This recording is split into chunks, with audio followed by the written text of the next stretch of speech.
درود بر شما. طاهری سفر هستم با اخبار امروز جمعه 26 فوریه.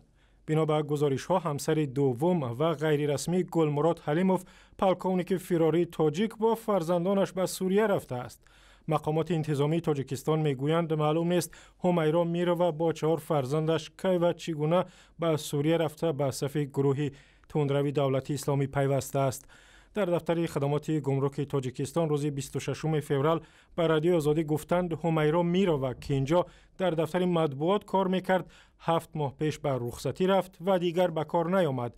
قبل از کار در دفتر مطبوعات خدمات گمرک همیرا میروا یکی از سخنگویان وزارت امور داخلی بود. خود گلمراد حلیموف فرمانده نیروهای تعینات مخصوص وزارت امور داخلی ماه اپریل سال 2015 به سوریه رفت و از آنجا اعلام کرد که به صف گروه افراطگرای دولت اسلامی پیوسته است.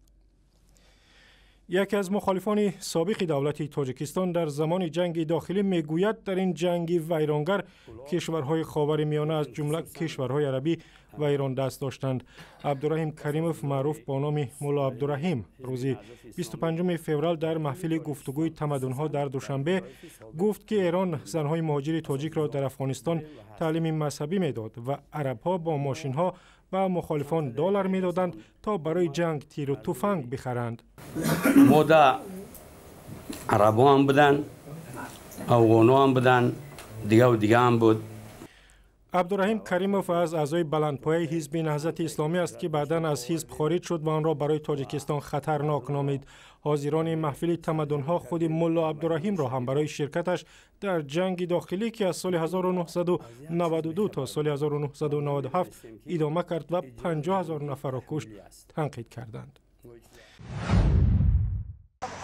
در مرکز ولایت سوخت در شهر خوجند علامت‌های عمیق‌تر رفتن بحران اقتصادی روز به روز واضح‌تر دیده می‌شود. خبرنگار رادیو آزادی روز 25 فوریه در مرکز خوجند و یکی از محله‌های نزدیک آن 15 مغازه و فروشگاه خالی را حساب کرد. تا 4-5 ماه پیشتر همه این دکان و مغازه‌ها باز بودند و خوراکواری و دیگر مال و محصولات می‌فروختند.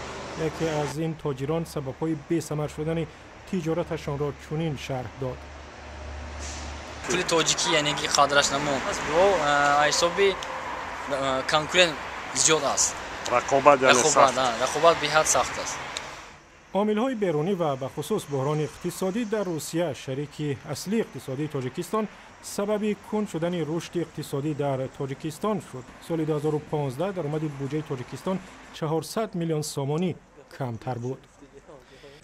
یک کودک 5 ساله افغان که با پیراهن سلوفانیش قهرمان اینترنت شد در نهایت از مسی ستاره جهانی فوتبال پیراهن ورزشی حقیقی به دست آورد. نشریه عکس مرتضی احمدی با پیراهن سلوفانی خود ساخت و با نوشتجات مسی در شبکه‌های اجتماعی هیاهوی را برانگیخته بود. یونیسف بنیاد حمایت از کودکان سازمان ملل روز 25 فوریه هدیه‌های لیونل مسی فوتبالباز معروف از آرژانتین را به مرتضی احمدی سپرد. بعد این نشریه عکس مرتضی خبرنگاران رادیو آزادی او را پیدا کردند و به گفته یونیسف لیونل مسی می‌خواسته است با مرتضی از نزدیک گفتگو کند. و اخباری از این هم بیشتر در وبسایت رادیو آزادی، در صفحه ما در فیسبوک، توییتر و یوتیوب و هم زمینه رادیو آزادی برای تلفن‌های همراه.